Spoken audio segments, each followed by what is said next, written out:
Meredith is so alone in this circle of friends that is Real Housewives of Salt Lake City that she was in that art gallery calling her kids, whom are adults, but children nonetheless, calling her kids to talk to them about ongoing issues in her friend group. Girl, you couldn't even find a friend to talk about what was going on in the friend group. Girl, I'm talking about Meredith was standing in that gallery looking about as lonely as Quad sitting up in the car talking to the Quad Air flight attendants. The Bravo world is a mess, y'all. Let's chit chat about Real Housewives of Salt Lake City. It's time to chit chat with your favorite pop culture critic. Hello, welcome back. It has been a very long time since we chit chatted about the Housewives in this format. This will be our new format. So do all of the things that you know you're supposed to do on here: YouTube, like it, subscribe, join the community. Okay, we have got some people coming on. First up, we've got Letitia from over at Married to Medicine. She's going to be coming on to be talking about this current season. We are 2 episodes in. We've reached out to Miss Bozeman St. John. We reached out to Happy Eddie. We reached out to Brittany from Real Housewives of Salt Lake City, even Lisa Barlow. So there is a chit-chatterization going on, and you are going to want to be a part of the community, so you make sure that you don't miss the real chit-chat. You know what I'm saying? Like, what I have to say is very important. Hello, it's my channel. Yeah, she's the main character always. But when we actually get the people who know what's going on behind the scenes, when we get the people who we've been talking about to actually talk, it's always a moment. So make sure you're subscribed, make sure you join, make sure you do all of the things. Now, one of my biggest pet peeves is when people act like they don't understand the words that's coming out your mouth. Like, we was talking English to English just 5 seconds ago, and now I'm speaking English and you acting like it's coming across as German, which you clearly don't speak. And that is exactly what happened between Mary and Meredith. Meredith and Angie K was over there in a shouting match inside of Mary's house. Now, if it was one house, you know you're not supposed to act up in. It's Miss Mary Cosby's house, okay? So they acting up, they yelling back and forth, da, da, da, da. Nobody's listening to Mary. Mary says, if you guys can't listen to me, if you can't shut it down, then you can leave. To which Meredith was like, okay, well, then you kicked me out. You know, she had the bangs. You kicked me out. You kicked me out. I'm going to leave. And it was like, girl, we just wanted you to shut up. Okay, cool. So she left. And then she made that all about her. I have never been kicked out. You've been kicked out of someplace. You mean to tell me you voluntarily move every season? Them Airbnbs is kicking you out, girl. You was used to this. Don't act like that. But now Meredith is turning this into a whole moment wherein she genuinely thinks that Mary is supposed to apologize to her. I don't know how the reunion is going to go down, but I know I can't wait because, again, hello, Real Housewives of Salt Lake City, out of all the Housewives franchises, is clearly influenced by influenced by the producers. Like, the producers' hand on this show is heavily felt. Nonetheless, they made Angie K, who we also reached out to, girl, because Angie, I schooled the people on your Greek key plates, right? Like, you saw that video do over 100,000 views on TikTok. It did numbers on Instagram. It did numbers on Twitter. Come over here, girl, and talk. You was in the comment section like, girl, answer the TM. Anyway, they made Angie tell her story, like, from childhood and her upbringing, and it was touching. But I wish that we could have seen Angie share that moment with Mary. There is a clearly budding friendship that's happening there, right? Like, Mary has officially taken to Angie K. I would have liked to see Angie share her story with somebody who actually cared about her story. And Lisa, girl, it don't seem like that's you.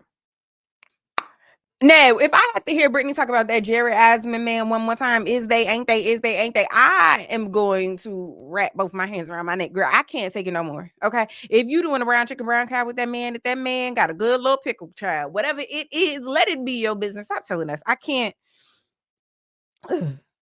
take no more. What I do want a little bit more of is Miss Brittany.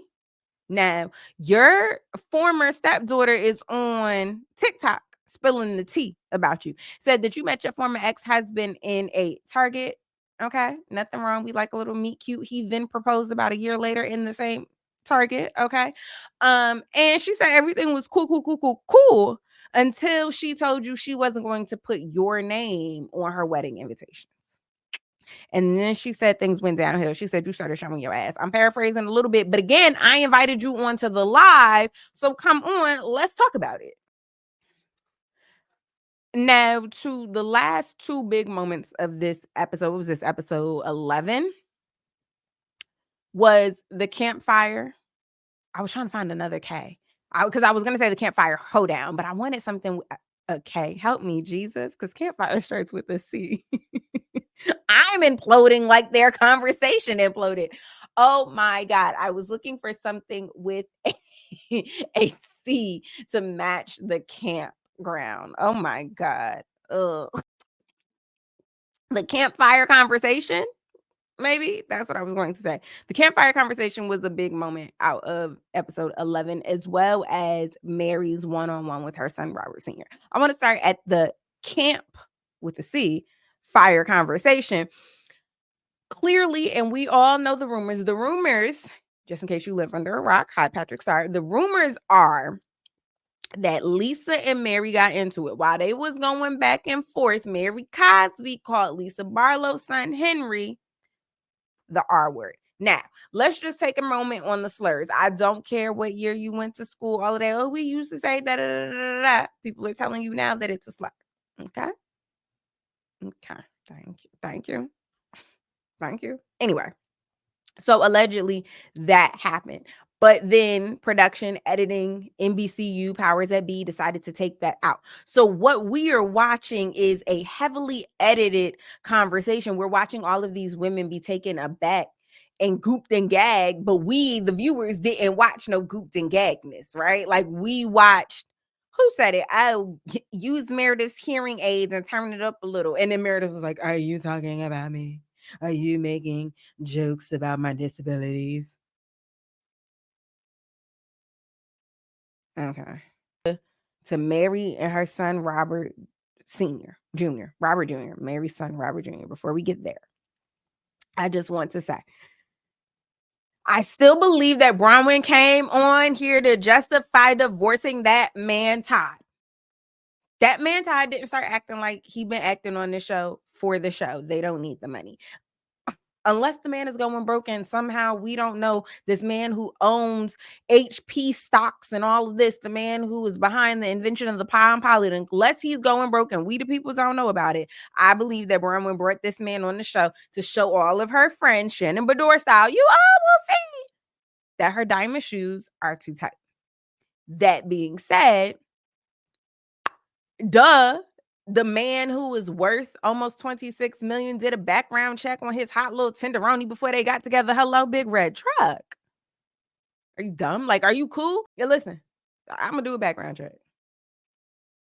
I don't know who I'm background checking. Okay, I've been married for damn near 11 years, and I refuse. I refuse. Toya Bush Harris me down. I refuse to start over.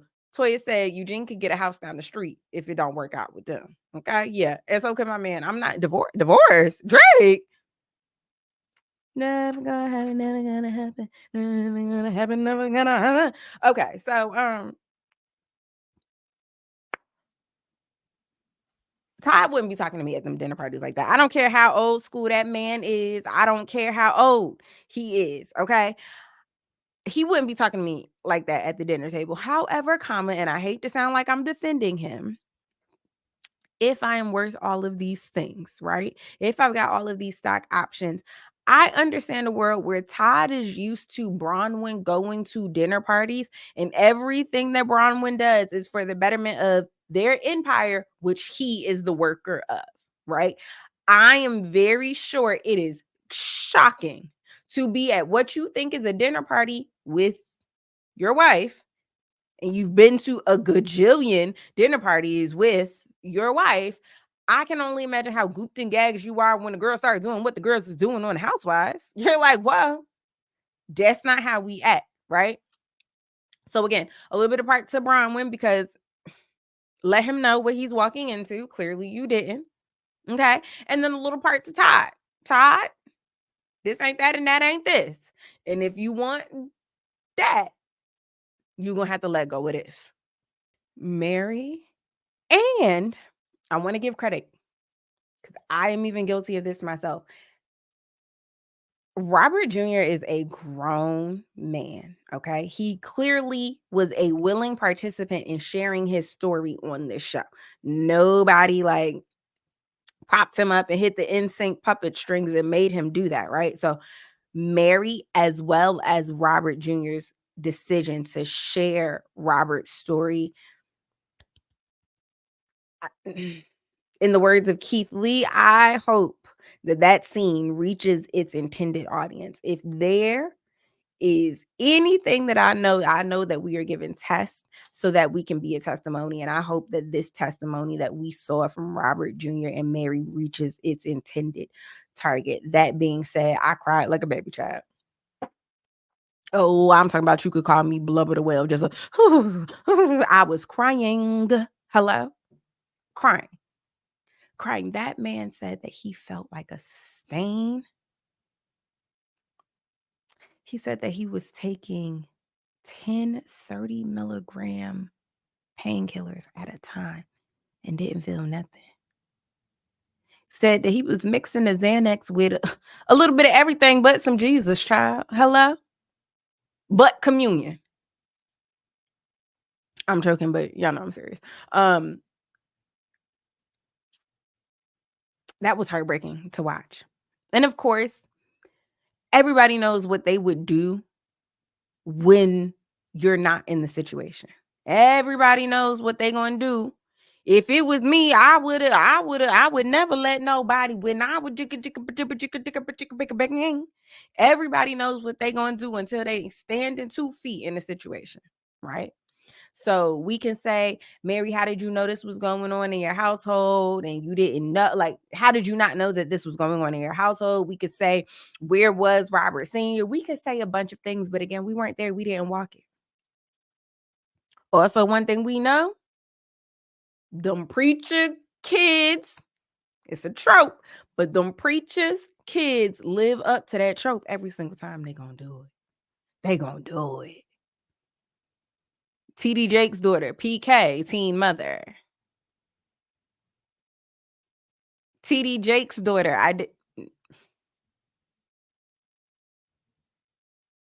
Cora. You know what you was getting into, girl. Like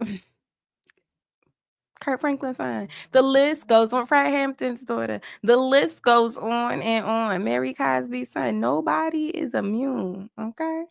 Y'all saying Greenleaf? They live up to it, right? So again, if you have not walked that road, if you don't know what it's like to be a PK, if you don't know what it's like to be a parent, if you don't know, if you not Mary, if you not Robert Jr., if you not Robert Sr., then you don't know what it's like. And you have to give room for that.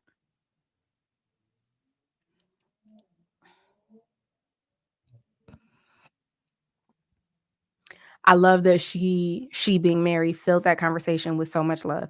When Robert Jr. said that the only reason that he is still here amongst the living is because of Mary, when I thought I couldn't lose it anymore, I lost it. Just sobbing. Oh my God. Oh my God. And I love that Mary addressed that she missed the mark. There was a mark somewhere that was missed, and I addressed that. I acknowledged that. That's big of her. Ooh, child. I don't know. Y'all tell me, what did y'all think? How did y'all feel about the Mary Roberts situation? What are you thinking about this season and the friendships as they go on? Let's chit chat down below in the comments. I promise I'm chatting back. 3,